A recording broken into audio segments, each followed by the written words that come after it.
Today, you and I, we're going face to face. God, that's lame.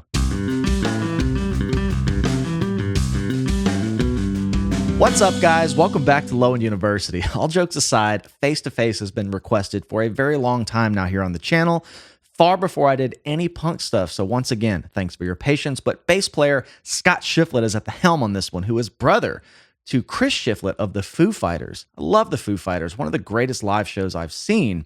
In fact, I thought about covering them here on the channel. I know a lot of their music, but I'm sure in their large body of work, there's something I have not heard. But nonetheless, face to face, you guys have requested Bent But Not Broken, which is from their 10th studio album, Protection, released in 2016. And I haven't done a good old-fashioned bass playthrough in a while, which I didn't know existed until some comments just a few weeks ago. So we're going to check out and see what Scott's playing today, courtesy of Fat Rec Chords. But without further ado, let's get to it. Scott Shiflett bass playthrough of Bent But Not Broken from Face to Face. Hello, everyone. I thought that was like part of the song already. And today I'm going to be playing Bent But Not Broken from our Fat Records release, Protection. It's the lead-off track. Looks just like Chris. It's an aggressive bass part. A lot of people say it sounds like Aces High, and it actually does. Aces High. A lot. So let's hope Steve Harris and company don't come looking for me. Oh, Maiden? But I don't think I know that one. It's an aggressive bass part, and it comes out of the blues, so I might miss the first couple notes or maybe I love that acoustic guitar over there. So anyway, let's do this thing. Let's have some fun. All right.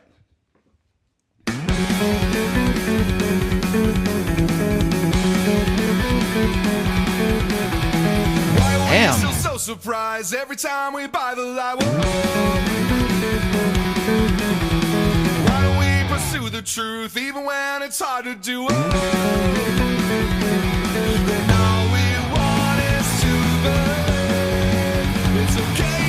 Okay, F sharp minor.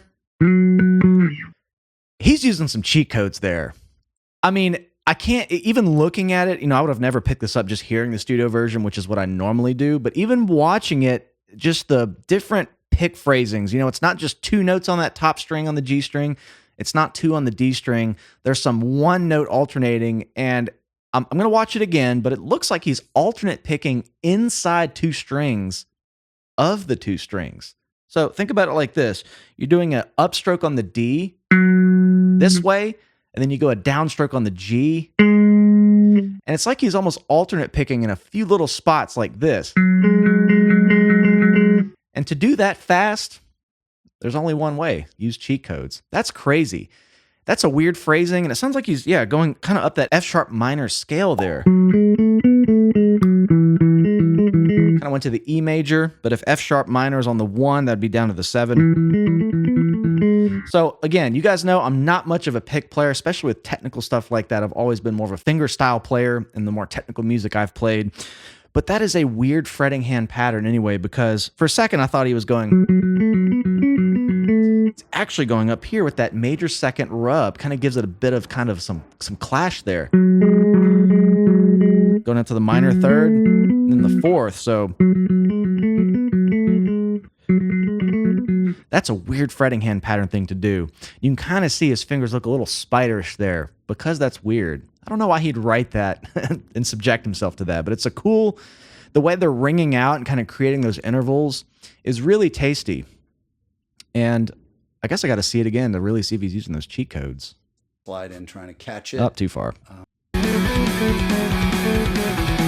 Why are we still so surprised every time we buy the lie? A little bit. That's nuts. We pursue the truth even when it's hard to do.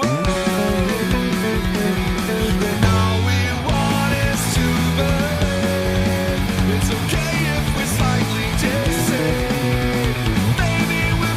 Damn. He's got such effortless technique. That's just something I've not gotten down. I just did not start out playing in this style with a pick, and you just have that effortless wrist. That's finger style for me. So this is inspiring me. These songs you guys are recommending, there's been a lot of pick players, and it's really inspiring me to work on my picking chops. I can play basic stuff, but that's a whole nother level. And I just love the way it's kind of interplaying with the guitar part. And For me personally, it is kind of hard to do bass playthrough sometimes because I'm so focused on what I'm seeing, and I tend to want to hear everything and kind of not be distracted by that. But I can kind of hear that it's playing something similar to the guitar note-wise, but it's adding a whole different accent and phrasing up against it. So if you listen to that guitar part under it, I don't want to say counterpoint necessarily, but I just love when two independent parts can be different, but work together and complement each other.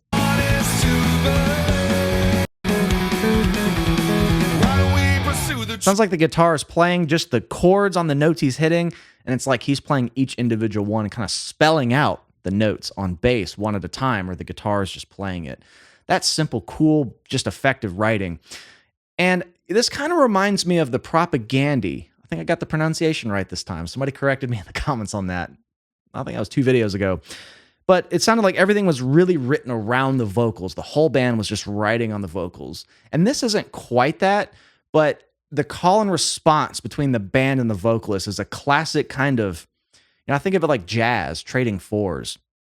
Except it's the vocalist and the rest of the band. And because the bass is such a lead figure in this song, it's almost like it's between the bass and the vocals in a way. And it's interesting, the vocals will say a phrase, and then it breaks instrumentally for those couple bars with some crazy bass stuff. And it almost lets you just kind of think about the lyrics and what was just said. Kind of gives you some time to reflect on them, even though it's only a couple bars.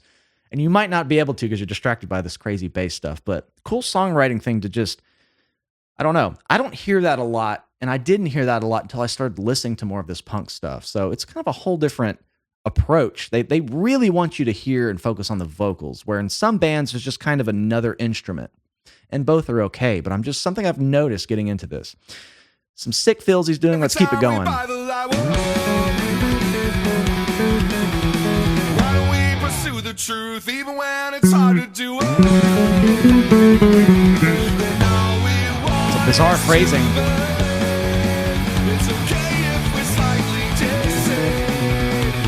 That's cool.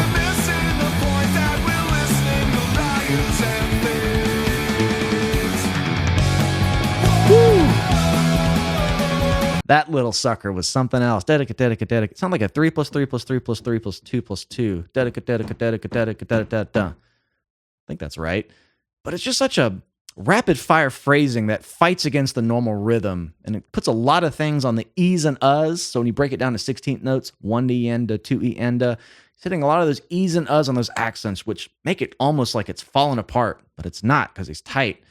But it's just a cool underlying rhythmic thing that's ballsy to throw in because it's so out front. Just loving this. Gotta watch that again.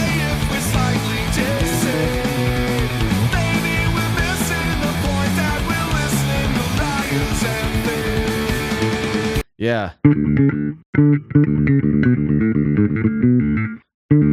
don't know if he's pulling them off or plucking all of them. I didn't really even watching.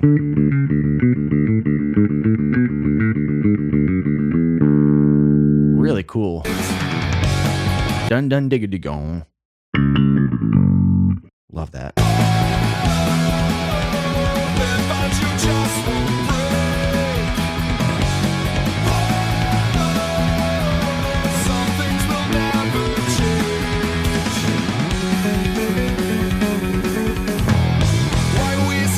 Say they figured out another way. And if I were to work on my picking technique, this is a guy I would watch. I can clearly tell he's letting the weight of his hand kind of go into those downstrokes. Just doing that kind of alternate picking thing in between the strings. He's just kind of letting the weight of his hand fall. I think that's why it looks so effortless. I'm mesmerized here too, because that's some great playing. Why are we so slow to say they figured out another way? Love how he ramps back up into it. It's like the engine revving back up to get back in. That's cool. Why are we so quick to judge anyone who's not like us? All we want is to believe. It's okay if we're slightly dissing.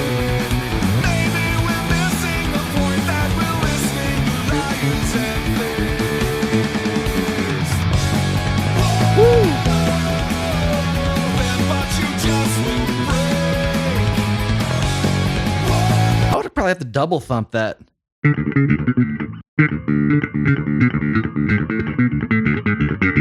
Doesn't sound near as good, but that's just sort of fast. Then he goes. This is good.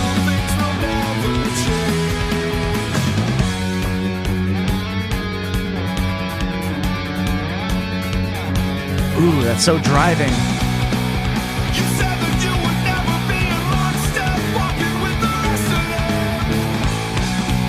Tritones, here they are again. You kind of hear that dissonance. It's a cool thing. You know, chords on bass, or just really intervals on bass in general in this lower register. You know, anytime you do like an interval kind of down here, a third, it's not going to sound super pretty. And you take an interval like a tritone, and put it down here, it's even dirtier. I think he's doing on the D there, so D to A flat. So a tritone, I've talked about it a lot, just a power chord. You just lower that top note, the fifth, you flat the 5. Sounds like that's what he's doing there, and it gives it a really filthy kind of tension. Love it.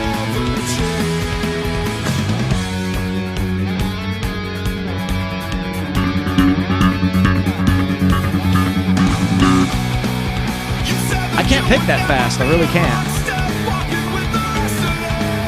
Yeah. Nice.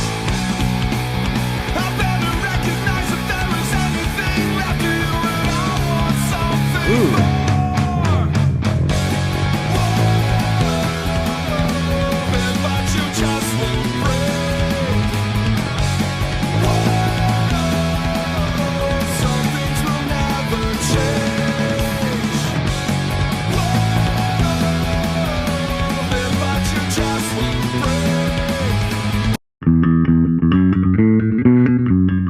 Really cool. It kind of dances around those chords. It's almost like a bass fill, but I can't quite hear. The bass is just a little loud. See if the guitars are following that same progression there.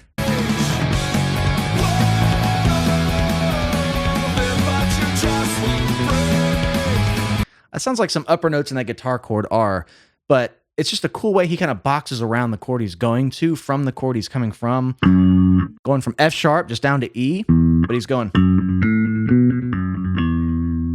Just a good phrasing, good clever stuff. I've been loving that pick guard. Right back into it.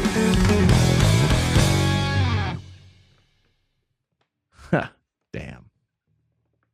Watching this guy play is very humbling for me.